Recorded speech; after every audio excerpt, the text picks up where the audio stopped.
hinterland education development, technical and vocational training, literacy enhancement.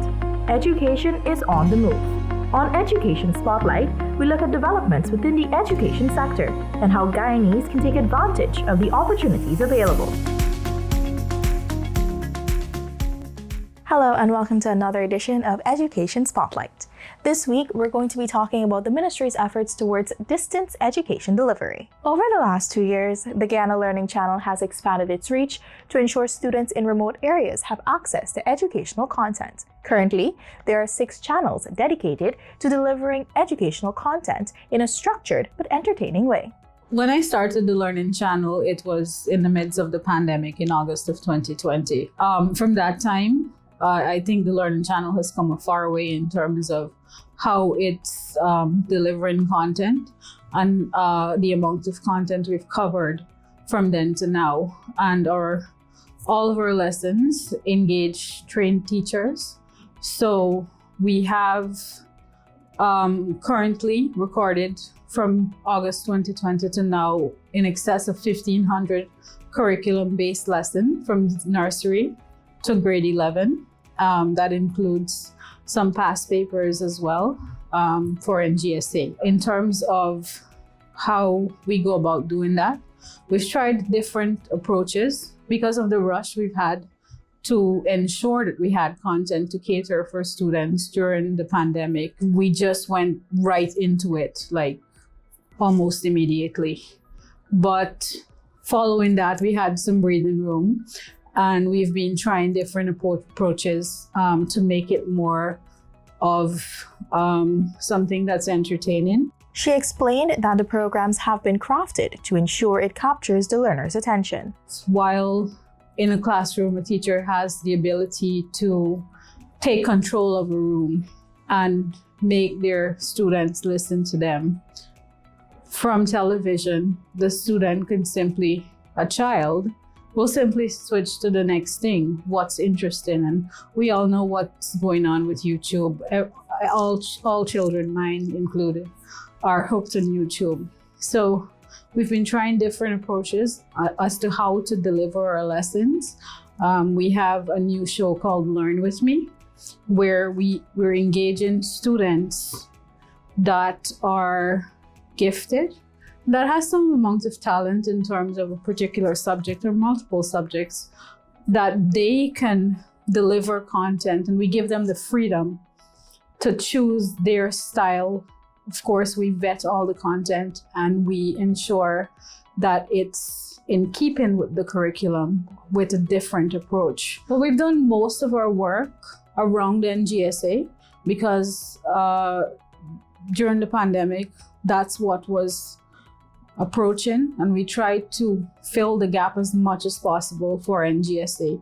The NGSA booster program that we launched was a huge hit. It still is, because if you look at our views and if you look at the amount of reach we have on that, not just in television because we can't measure that, but the amount of reach we're getting and views we're getting on YouTube for those particular lessons, like the last NGSA results, I personally met some of the top students and they expressed how much the NGSA booster helped them. And one thing that was another big hit was with kids. Many kids wanted to be a part of that. Lots of children auditioned for it, and that helped them, and that resonated with them so much more than a regular lesson would, because it was fun, it was entertaining, and it involved students. We're trying to tailor more of our shows to involve the participation of students, and it's not just limited to the public schools. We also engage private schools as well. For CXC, we've had multiple lessons recorded in all subject areas. Well, not all. We haven't been able to cover all for CXC. We did math, science, social studies. We did a bit of geography, English, some history. We haven't been able to cover all 34 subjects that comes from CXC that students would be able, but we try to as we're in this stage to cover the basic and the most important ones. For the nursery, we have already covered the nursery curriculum for year 1, year 2.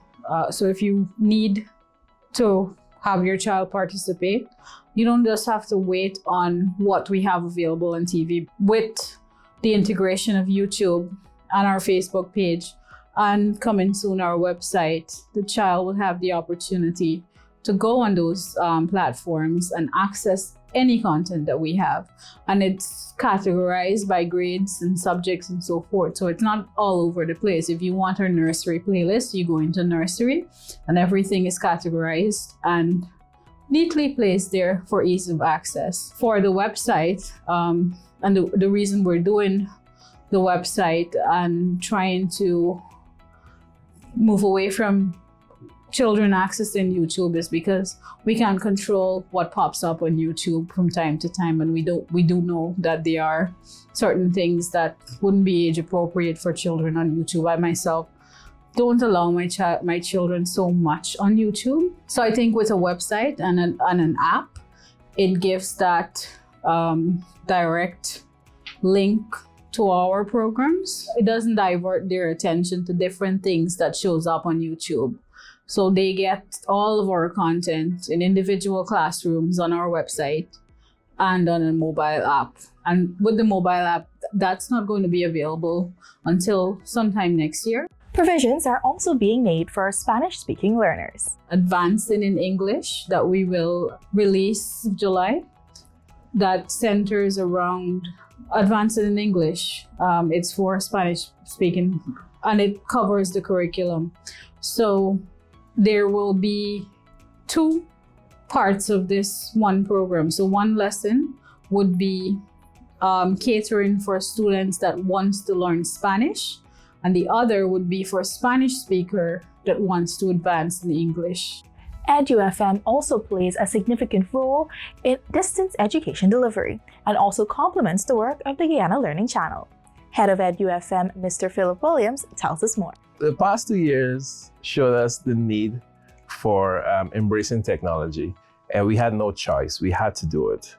I think radio is yet another step there, and I believe that radio has the ability to reach places that other technology can't reach at right now, except for satellite. So this effort is yet another approach by the ministry to meet and to provide premium education content, especially to people who are in the hinterland, people who are away from the coast. What is nice about this is that we're able to give the same content that we're accustomed to on the coast for people in the hinterland, people in the mountainous areas, people in the savannas. So I'm excited about the possibilities for radio. What is different with what we're doing here at edufm? We are going physically to the communities and letting them know that this radio belongs to them. By that, if a school has a PTA meeting, if the school has a sale or a fundraiser, they can text us and send us the information, and we have 3 live shows daily that we can announce this on. We want to have them have a sense of ownership. So while we're here in Kingston broadcasting, we tell the broadcasters, we're not broadcasting for Georgetown alone, and to think about those communities that depend on the information that we're disseminating. In some places, this is the only radio they'll be hearing.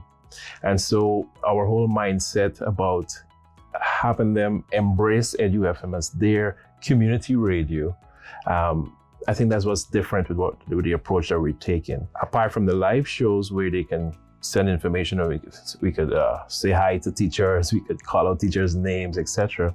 We're continuing 24 hours of educational content. So for different grades, we just released our summer or holiday offering, and that's what makes us different. edufm is the home of family edutainment. We put the word family there because we're catering not only for the students, but we're catering for the adults. And so there are sessions and there are lessons that are geared towards the general audience. There are features that are geared towards general audience. What we're doing as well, your own show like the Spotlight and Focus on Education, we pull that and we have that broadcast as well, so people could get general information too about what's happening in the Ministry of Education. What is nice is this new lesson that we're doing in Spanish. So this is for people who speak Spanish. Coming into our schools, a lot of students from the borders and from different countries coming in, and they don't know how to speak English in the class. So English as a second language is something that the ministry is going to be pushing, and we're happy to pilot this on our station. Like the Learning Channel, edufm has crafted programs designed to capture the learner's attention. We have embarked on year-round training for teachers and writers. Like you said, writing for radio is different. You have to write in a very descriptive way that presents the image just by the audio, because there's no accompanying video. And so there's a specialized training for that, and we're happy to offer that training throughout the entire year. We've have over 70 teachers that have completed training so far, and we're excited to train more. By the end of July, edufm will be reaching learners across Guyana. We're talking Region 1, Region 2, Region 3.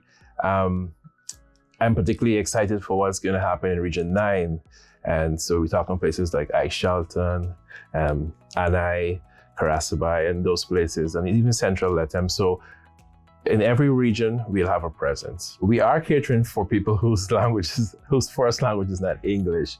And so some of our lessons, we've just made a proposal and a particular project to record in the indigenous languages. So our lessons, the current lessons that we have, we'll have them recorded in the Wapishan, Akawayo, etc. This has been Education Spotlight. Thanks for watching, and remember to join us again next week for another edition. Goodbye.